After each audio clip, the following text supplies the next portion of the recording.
The Bernalillo County Sheriff's Department and New Mexico dogs deserve better, and they are taking to the streets of Albuquerque to rescue abused and neglected animals. On their first mission, they issued 70 violations, made 6 arrests, and seized 14 dogs, including one whose injuries resulted in a $4,000 vet bill, the poor thing. I know, and joining us with details about the county's Animal Cruelty Task Force and fundraising efforts are Lieutenant Andi Taylor from the Sheriff's Department. Hello there. And also Angela Stell of New Mexico Dogs Deserve Better. And we can't forget our very special guest today, Sheriff. And Sheriff has become the poster dog against animal cruelty. Good morning, everybody. Good morning. Hi, Sheriff. Well, tell us the story behind Sheriff, about the first day you guys found him. Sure. We actually went out and did our first ever Animal Cruelty Task Force sweep. We, with the Bernalillo County Sheriff's Department, work in conjunction with Animal Care Services with Bernalillo County. And I had met Angela because we did a case with an embedded collar on a dog, and she had written me a very kind email thanking me for what we had done, arresting the owner and putting forth charges. So I invited her to come on the sweep with us, knowing that they're very proactive and wanting to help out with the animals as well. So we went out, about 15 of us. We kind of had this, army, and we focused on the highest call volume in the South Valley, where Animal Care Services gets all their calls. And we went out and started looking for animal violations, injured animals, things like that. Were you surprised to see how many there were? I was shocked. I was appalled. I was shocked. A lot of it is just things that people don't know. Sure. And we're happy to work with them, but then there are things like Sheriff, who is so injured and just debilitated. And well, wait, what kind of medical treatment did he actually receive? Because I know Kristen just said $4,000 worth of medical bills. And that's going to be in a minimum of 2 different surgeries. Oh, wow. And we've had the first surgery done on this leg right here. He had a very severe fracture of the femur in that leg. So it's been plated with screws and pins and plates and a pretty substantial orthopedic. Sheriff is getting a little frisky. A pretty substantial orthopedic procedure, and then he's going to have to come on this side, and where he's got he's going to have an FHO, which is basically a he's got a broken hip socket. Oh wow! So is this what we're looking at? Is this him basically rehabilitating? That's him in the hospital right after his first surgery. Currently, he's in a foster home, so that's really great. So he doesn't have to stay in the hospital while he recovers. He's got a wonderful foster home. He's spirited, so he needs to be around people. So sweet too. He has such a sweet nature about him. Now, how are you reaching out to the community for help covering his medical bill? $4,000. His medical bill.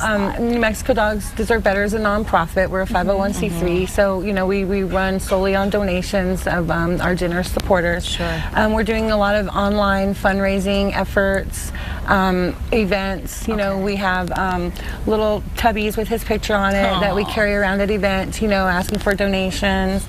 The department and Animal Services have been really great too, and everybody in the department has reached in and given and helped. And we actually had a couple of the deputies organized a bake sale and raised some money for us that way too. So it's just he's a community dog, and it's a community effort. And we have some more fundraising events scheduled for this summer and all of that.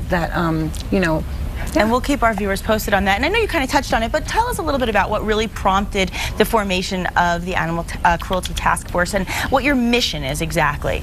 It was just kind of something. I have a great love for dogs, specifically pit bulls, and it was a need I saw in the community. And Sheriff Houston is an animal advocate, and really wanted to open it up and let us have some enforcement.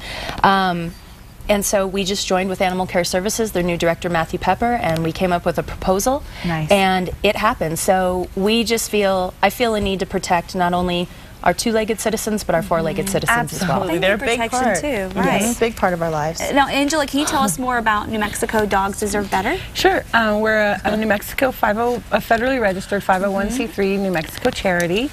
We're an all-volunteer organization. So all of the board, the director, all of our folks that pitch in, we're all volunteers. We are foster-based. We don't have a facility, so we rely on the generosity of folks in the community to open their homes and their hearts to our dogs that need a safe, loving place to stay while we work on finding their forever homes and provide them with whatever medical and behavioral rehabilitation they might need. We're in the trenches kind of group. We're out in the communities, out in the troublesome areas where maybe the animals don't have quite as much protection. We're knocking on doors.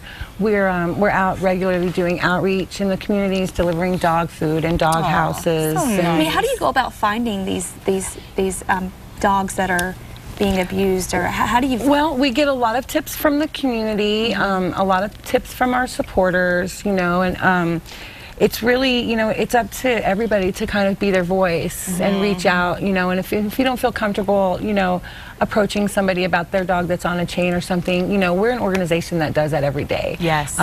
So we knock on doors, you know, we will ask folks, you know, is there a reason why your dog's on a chain? Our focus is primarily chain dogs. Okay. Chain dogs, okay. Yeah, you know, too many jurisdictions and communities in the state don't have any ordinances, anti-tethering ordinances. Yeah. And there's a lot of problems that can arise from keeping a dog on a chain 24/7. Absolutely. Well, let's remind our viewers then one more time about the fundraiser and how they can get involved and donate to Sheriff's Bill Fund. Yes. And that's me. Okay, Yeah, I'm sorry. Let us know. You can go to our website, which is www.New Mexico Dogs Deserve Better. Okay. And you'll find a lot of information on there, everywhere from, you know, how to donate directly to his fund. Okay. Yes, please help. He'd like donations. And, our address and everything, if you want to send Sheriff some presents, you know, for while he's he's recovering from his surgery. He's a very active kid, as you can see, but he's got a lot of downtime with these surgeries. Absolutely. But all the information can be found on our website, how to donate, how to adopt, how to volunteer. Great. Thank you both so much. And thanks for all you're doing. Thanks, Sheriff. Thanks, Sheriff. And the Duke City is alive with the sound of music. The New Mexico Philharmonic is next on New Mexico Style. You gonna sing with us, Sheriff? Aww.